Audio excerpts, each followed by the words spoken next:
La historia estaba a punto de romperse en dos, y nadie, absolutamente nadie, lo sabía. En 1945, en un rincón perdido de Egipto, un campesino golpeó una jarra enterrada bajo siglos de silencio.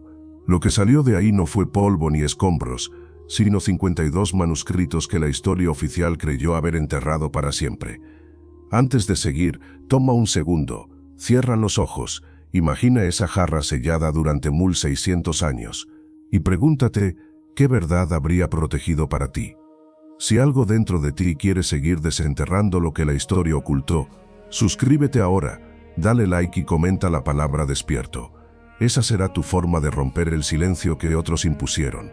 Y entre esos textos prohibidos, uno brillaba como una amenaza para todo lo que nos enseñaron, el Evangelio de Felipe. Entre las líneas que el tiempo había preservado, aparecía una afirmación que la Iglesia nunca quiso que se conociera. El texto decía que 3 mujeres caminaban siempre con el Maestro, 3 figuras cuya cercanía con él desafiaría todo aquello que millones de personas creían entender sobre su vida privada, su misión y su legado. Un evangelio que no coincidía con la versión aceptada. Un evangelio que mostraba a un maestro rodeado de figuras cuya presencia fue borrada del relato oficial. Y un evangelio que contenía una frase tan peligrosa, tan incómoda, que la Iglesia decidió que jamás debía ser escuchada de nuevo. Porque ese manuscrito afirmaba que 3 mujeres caminaban siempre con Jesús, 3 figuras cercanas, 3 presencias constantes, 3 compañeras fundamentales que podrían cambiar para siempre la forma en que entendemos su vida, su misión y su legado. Este documental revelará quiénes eran esas mujeres, por qué sus historias fueron ocultadas y qué significaban realmente para el Maestro según los textos que sobrevivieron al silencio. Si creías conocer toda la historia, quédate, lo que estás a punto de descubrir lo cambia todo. Mientras los especialistas comenzaban a revisar sus páginas deterioradas, algo quedó claro desde el primer instante. Ese evangelio no coincidía con la versión establecida. Sus palabras hablaban de un Jesús profundamente humano, rodeado por figuras que la tradición oficial había dejado en silencio. Ese descubrimiento no solo cuestionaba la narrativa que se había enseñado durante siglos, también sugería que existieron vínculos profundos, espirituales y simbólicos que formaron parte fundamental de la vida de Jesús.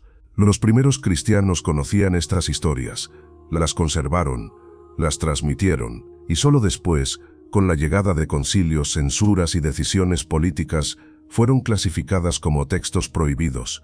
Pero en Nag Hammadi, el desierto decidió proteger aquello que la humanidad no estaba preparada para aceptar. Si has llegado hasta aquí, significa que no eres un espectador común, eres un buscador. Coloca tu mano derecha sobre tu pecho, hazlo ahora. Y si sientes que esta historia está despertando algo en ti, suscríbete y escribe «Yo sigo la verdad». Ese será tu juramento simbólico. Hoy esas palabras vuelven a salir a la luz, y lo que revelan no es una teoría moderna, ni una fantasía reciente, sino una tradición antigua que sobrevivió contra toda probabilidad. Una tradición que afirma que Jesús no solo estuvo acompañado, sino que tuvo 3 compañeras fundamentales en su vida, 3 mujeres cuya presencia explica escenas bíblicas que hasta ahora parecían aisladas, misterios que nunca tuvieron respuesta, y decisiones que marcaron el destino de sus seguidores. Este documental no busca imponer una verdad, busca recuperar una memoria que estuvo enterrada durante siglos y que ahora finalmente puede ser escuchada. Por eso quien está viendo este video no querrá perderse ni un solo segundo, porque la identidad de esas 3 mujeres se revelará al final, cuando todas las piezas del rompecabezas se encajen y la historia completa emerja con claridad. Lo que viene a continuación cambiará todo. Cuando los estudiosos por fin lograron abrir los frágiles códices encontrados en Nag Hammadi, descubrieron que no estaban ante simples comentarios teológicos, sino frente a un conjunto de textos que provenían de las primeras comunidades cristianas, grupos que existieron antes de que la Iglesia estableciera una doctrina unificada, grupos que aún conservaban tradiciones que con el paso del tiempo fueron descartadas, censuradas o reescritas. Entre esos textos ocultos se encontraba uno particularmente desconcertante, el Evangelio de Felipe. Este evangelio no era una narración biográfica como los textos canónicos, era más bien una compilación de enseñanzas, reflexiones y fragmentos transmitidos por círculos cercanos a Jesús. Sin embargo, lo que lo hacía verdaderamente extraordinario no era su estructura, sino su contenido. En él se mencionaban mujeres que no aparecían con el mismo protagonismo en los evangelios oficiales, mujeres que caminaban con el Maestro, aprendían de él y ocupaban un lugar central en su misión. Cuando los especialistas comenzaron a analizarlo, se dieron cuenta de que este texto desafiaba la imagen tradicional que había sido construida durante siglos. No presentaba a Jesús como una figura aislada, distante o sin vínculos humanos cercanos. En cambio, lo mostraba rodeado por personas que compartían con él una relación profunda, espiritual y de confianza absoluta. Mira fijamente la pantalla por 3 segundos. 1, 2, 3. Eso es exactamente lo que hicieron los guardianes de estos manuscritos antes de esconderlos. Si tú también deseas ser guardián de estas verdades recuperadas, suscríbete y acompáñame hasta el final del video. El fragmento que causó mayor impacto mencionaba a 3 mujeres que siempre estaban junto al Maestro: María, su madre, otra María, familiar cercana, y Magdalena, descrita con un término especial, koinonos. Esta palabra, utilizada en la lengua y cultura del siglo I, no se aplicaba a una seguidora común. No era un título cualquiera. Representaba un vínculo singular, un rol que las primeras comunidades entendían como una cooperación íntima en sentido espiritual, emocional y de misión. Lo que sorprendió a los investigadores modernos fue que este término no aparecía en ningún otro evangelio. No había rastro de esa descripción en los textos que se enseñaron como oficiales. El hecho de que solo sobreviviera en manuscritos escondidos durante siglos levantó una pregunta inevitable: ¿por qué este evangelio fue excluido? ¿Por qué un testimonio tan antiguo fue relegado al silencio? Los expertos explicaron que el evangelio de Felipe pudo haber sido excluido no por falta de autenticidad, sino porque ofrecía una imagen distinta de Jesús, una imagen más humana, más cercana y más vinculada a figuras femeninas que compartían con él responsabilidades, enseñanzas y decisiones cruciales dentro de su misión. Y este es solo el comienzo, porque el fragmento que menciona a las 3 mujeres no fue el único que desconcertó a los investigadores. Había otros pasajes que parecían apuntar a una tradición aún más profunda, una tradición que sugería la existencia de 3 compañeras fundamentales en la vida del Maestro. Lo que representa cada una de ellas, su rol, su historia, su vínculo y su presencia en los textos antiguos, será revelado más adelante en este documental. A medida que los investigadores avanzaban en la traducción del Evangelio de Felipe, una figura comenzaba a destacar entre todas las demás: María Magdalena. Su presencia no era secundaria, ni decorativa, ni un simple acompañamiento ocasional. En las líneas del manuscrito, ella aparecía como alguien que recibía enseñanzas directas, instrucciones específicas y una cercanía que no estaba registrada con tanta claridad en otros textos. Lo más sorprendente para muchos especialistas fue que en el Evangelio de Felipe, Magdalena no era descrita únicamente por su nombre, sino por un título que la diferenciaba del resto: la compañera del Salvador. Un término que, dentro de las comunidades antiguas, señalaba una relación de colaboración profunda. No un rol pasivo, sino uno de confianza y responsabilidad. El texto sugería que ella comprendía aspectos del mensaje del Maestro que otros discípulos no habían logrado entender. Lo que más llamó la atención de los estudiosos no fue solo la palabra utilizada, sino la reacción que esta cercanía generaba en los demás seguidores de Jesús. En otros escritos antiguos, como el Evangelio de María, también recuperado entre los textos hallados en Egipto, se mostraba un escenario donde algunos discípulos cuestionaban la autoridad que Magdalena tenía para enseñar. Esa tensión revelaba algo que por siglos permaneció oculto. Dentro de las primeras comunidades cristianas, su voz era escuchada, respetada y en muchas ocasiones consultada. Los expertos comenzaron a preguntarse por qué esta figura había sido relegada a un papel menor en la historia oficial. ¿Por qué, si los primeros cristianos la consideraban esencial, terminó siendo presentada durante siglos como una mujer marginal? La respuesta parecía encontrarse no en los manuscritos antiguos, sino en decisiones tomadas mucho tiempo después de la vida del Maestro. La imagen que el Evangelio de Felipe ofrecía era muy distinta. Presentaba a Magdalena como una colaboradora directa en la misión espiritual, alguien que permanecía a su lado en momentos clave, alguien que disfrutaba de una cercanía que generaba preguntas entre los demás discípulos, preguntas que mostraban cierta incomodidad ante su presencia privilegiada. Lo que más inquietaba a los especialistas era que este protagonismo no era aislado. Se repetía en varios textos prohibidos, se repetía en tradiciones orales de comunidades antiguas, se repetía en prácticas litúrgicas que sobrevivieron en regiones alejadas del control romano. Era como si por debajo de la historia oficial existiera una memoria que se negaba a desaparecer, la memoria de una mujer que tuvo un rol central en la vida del maestro.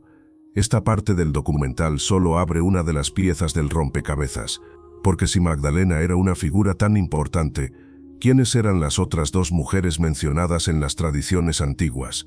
¿Qué papel desempeñaron? ¿Por qué su presencia desapareció de los textos oficiales? Las respuestas llegarán, pero solo al final del documental, cuando la verdad completa sobre las tres compañeras del maestro sea revelada. En tiempos antiguos, quien recibía un texto prohibido tenía que marcarse con un símbolo secreto. Hoy tu símbolo es simple. Suscríbete como si estuvieras sellando un pacto. Dale like y comenta la palabra pacto. Un pacto para conocer lo que otros no quisieron que supieras. Mientras los investigadores analizaban los textos prohibidos que mencionaban a las compañeras del maestro, otra figura empezó a cobrar fuerza desde un lugar inesperado: María de Betania. A diferencia de Magdalena, cuyo protagonismo emergía desde manuscritos ocultos, María de Betania aparecía en los evangelios canónicos, pero su historia había sido leída durante siglos de forma superficial, como si sus gestos no tuvieran mayor relevancia. Sin embargo, una revisión cuidadosa revelaba un patrón completamente distinto. Cada aparición de María de Betania estaba rodeada de escenas profundamente significativas. Una de las más impactantes se encontraba en el Evangelio de Juan, donde ella realizaba un acto que desconcertó incluso a los discípulos más cercanos al maestro. Derramó un perfume extremadamente costoso sobre él. Aquel gesto no era una simple muestra de hospitalidad. Para los antiguos lectores de las Escrituras, ese tipo de acto tenía un peso simbólico enorme. Representaba honor, reconocimiento y una comprensión profunda del destino del maestro. Al observar este episodio con atención, los investigadores notaron algo crucial. Mientras muchos discípulos no entendían lo que estaba por suceder, María de Betania parecía comprenderlo todo. Entendía quién era él, entendía lo que estaba enfrentando y entendía lo que vendría después. Su gesto, lejos de ser impulsivo, era un acto preparado, un acto consciente, un acto que, según estudiosos de tradiciones antiguas, solo realizaban personas con una cercanía especial hacia la figura honrada. Pero había algo más. Cuando Jesús visitaba Betania, no se hospedaba en un lugar distante ni improvisado. Los evangelios señalaban que entraba a una casa que parecía ser un punto de descanso habitual, un espacio donde era recibido con naturalidad, donde había confianza y donde se percibía una dinámica familiar. María estaba allí, su hermana Marta estaba allí, Lázaro estaba allí. Era un hogar, no un alojamiento pasajero. Al revisar textos preservados en antiguas comunidades orientales, los académicos encontraron tradiciones que describían a María de Betania como una presencia fundamental en la vida privada del maestro. Estas comunidades, que existieron fuera de la influencia romana, nunca mostraron conflicto al hablar de una relación cercana entre ellos. Para ellos su presencia no era motivo de controversia, sino parte de una memoria espiritual que se transmitía de generación en generación. Este contraste entre lo que las tradiciones antiguas enseñaban y lo que la narrativa oficial terminó imponiendo levantó nuevas preguntas. Si María de Betania tenía un rol tan importante, ¿por qué su figura fue desplazada hacia un segundo plano? ¿Qué aspectos de su relación con el maestro debieron ser ignorados o reinterpretados para que encajara dentro de un marco doctrinal rígido? La respuesta parecía encontrarse en el mismo patrón ya observado con Magdalena. Figuras femeninas centrales que, con el tiempo, fueron minimizadas en la historia para sostener una versión más restringida del pasado. Y queda aún más, porque si Magdalena representaba la esfera espiritual y María de Betania la comprensión profunda del destino del maestro, aún faltaba la tercera figura mencionada en las tradiciones antiguas. Esa revelación llegará pronto. El recorrido que acaba de presenciar el espectador no es una simple reinterpretación de la historia, ni una teoría aislada nacida en tiempos modernos. Es el eco de memorias antiguas que sobrevivieron al fuego, al silencio, a la censura y a los siglos. Cuando los textos de Nag Hammadi fueron descubiertos, no solo revelaron fragmentos olvidados del cristianismo primitivo, revelaron un patrón que mostraba cómo ciertas voces fueron cuidadosamente desplazadas, cómo ciertos nombres fueron suavizados o reinterpretados y cómo ciertos vínculos fundamentales fueron retirados de la historia oficial. María Magdalena, María de Betania y Marta no fueron figuras accidentales, no fueron personajes secundarios. Según los textos prohibidos y las tradiciones más antiguas, fueron pilares en la vida del Maestro. Cada una representaba una dimensión distinta de su misión, la comprensión profunda del mensaje, la fortaleza del hogar y la presencia constante en momentos decisivos. 3 mujeres que caminaban con él no por casualidad, sino porque formaban parte de un círculo íntimo que las primeras comunidades nunca intentaron ocultar. Y sin embargo, con el tiempo, sus nombres fueron separados, sus historias fueron reducidas y sus vínculos con el Maestro fueron reinterpretados hasta volverse irreconocibles. Solo aquellos textos que sobrevivieron fuera de la influencia romana conservaron una versión distinta, una donde estas 3 figuras eran reconocidas como compañeras espirituales, confidentes y guardianas de un mensaje que trascendía cualquier estructura humana.